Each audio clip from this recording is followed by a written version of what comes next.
இந்த மனமானது இந்த மனம்தான் பிரபஞ்சமே. இந்த மனம் எந்த அளவுக்கு கற்பனை செய்கிறதோ, எந்த அளவுக்கு ஒரு விஷயத்தை பாவனை செய்கிறதோ, எந்த அளவுக்கு ஒரு விஷயத்துல இச்சை கொள்கிறதோ, அது நம் வாழ்க்கையில் நிஜமாக மாறிக்கொண்டே இருக்கிறது. அதற்கு நம்ம பல உதாரணங்களை நம்ம பார்த்து வந்தோம்.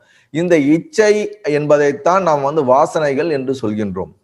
வாசனைகள்னா அந்த வாசனைகள் நமக்குள்ள ஏதாவது ஒண்ணு இப்ப நமக்கு ரொம்ப பிடிச்ச ஒரு விஷயம், லட்டையோ இல்ல ஒரு வேற ஏதாவது ஸ்வீட்டையோ நம்ம சாப்பிடாட்டினா நம்மளால இருக்க முடியாதுன்னு எது உங்கள் உடலையும் மனதையும் துருத்தி நீங்கள் அந்த செயலை செய்தாக வேண்டும் என்ற அந்த ஒரு நிர்பந்தத்துக்கு தள்ளுகிறதோ, அந்த நிர்பந்தத்துக்கு தள்ளப்படுறதுக்கு உங்களை எது உந்துச்சோ அதை தான் வாசனைகள்னு சொல்றோம். இந்த வாசனைகள் நாம பிறக்கிறதுக்கு முன்னே இருந்தே நமக்கு இருக்கிறது. பல ஜென்மங்களாக நமக்குள்ள இந்த பூர்வ வாசனைகள் இருந்து கொண்டே இருக்கிறது.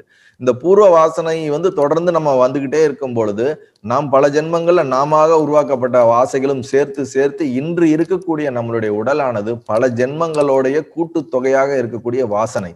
இந்த வாசனையோடய மட்டும் இருக்கிறது இல்ல. இந்த வாசனை நம்மை ஒரு செயலை செய்ய தூண்டுகிறது. நாம் ஒரு கிரியையான ஒரு செயலான விஷயங்களை செய்கின்றோம். அந்த செயல் ஒரு பலனை கொடுக்கிறது.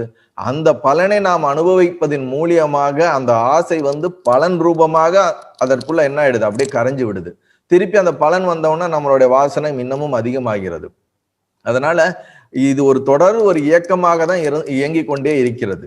இப்ப நாம பார்க்கக்கூடிய இந்த உலகம் என்பது, இந்த பிரபஞ்சம் என்பது நம்மளுடைய ஆழமான நமக்குள்ள இருக்கக்கூடிய அந்த வாசனைகளுடைய ஒரு வெளிப்பாடு தான். ஏன்னா நம்ம எல்லாருமே இந்த எப்படி உலகம் படைச்சிருக்கோ அதே மாதிரி நம்ம பாக்குறது இல்லை. ஒவ்வொருத்தரும் ஒவ்வொரு மாதிரி இந்த உலகத்தை பாக்குறோம். ஒருத்தருக்கு இந்த உலகம் இனிமையா இருக்கு, ஒருத்தருக்கு இந்த உலகம் கஷ்டமா இருக்குது, ஒருத்தருக்கு இந்த உலகம் ரொம்ப துன்பகரமாக இருக்கிறது, ஒருத்தருக்கு வெவ்வேறு மாதிரி இருக்குது. ஏனென்றால் நம் மனம் எப்படி பார்க்க விரும்புகிறதோ அதற்கேற்றார் போல்தான் உலகத்தை பார்த்திருக்கோமே தவிர இந்த உலகம் எவ்வாறு படைக்கப்பட்டிருக்கிறது, இல்லை பிரம்மா எப்படி இயற்கையாக படைத்திருக்காரோ அதன் போக்கில் நாம் பார்ப்பதில்லை என்பதுதான் இங்க வசிஷ்டரோட கருத்து. அப்ப நம்ம மனசுங்கிறது என்னது? நம்ம இப்போ ஒரு கண்ணாடி போட்டிருக்கோம். நம்ம போட்டிருக்க கண்ணாடி ஒரு மஞ்சள் கலர் ஒரு கலர் கொண்ட ஒரு கண்ணாடியோ அல்லது ஒரு கருப்பு கலர் கண்ணாடியோ இருந்தால் நாம் பார்ப்பது அனைத்துமே கருப்பாக தெரியும். அதே போலதான் நாம் இந்த மனதில் எந்த மாதிரி வாசனைகளை வைத்து கொண்டு இந்த உலகம் இந்த பிரபஞ்சத்தை பார்க்கிறோமோ அது நாம் எந்த மன வாசனைக்கு ஏற்பார் போல் இந்த பிரபஞ்சமானது, இந்த உலகமானது, இந்த மனிதர்களானது, இந்த சமுதாயமானது, நம் உடலானது நமக்கு அதற்குண்டான அனுபவத்தை நமக்கு கொடுக்கின்றது. நல்லா புரிஞ்சுக்கணும். இது ரொம்ப ஆழமான ஒரு சத்தியங்கள். நல்லது.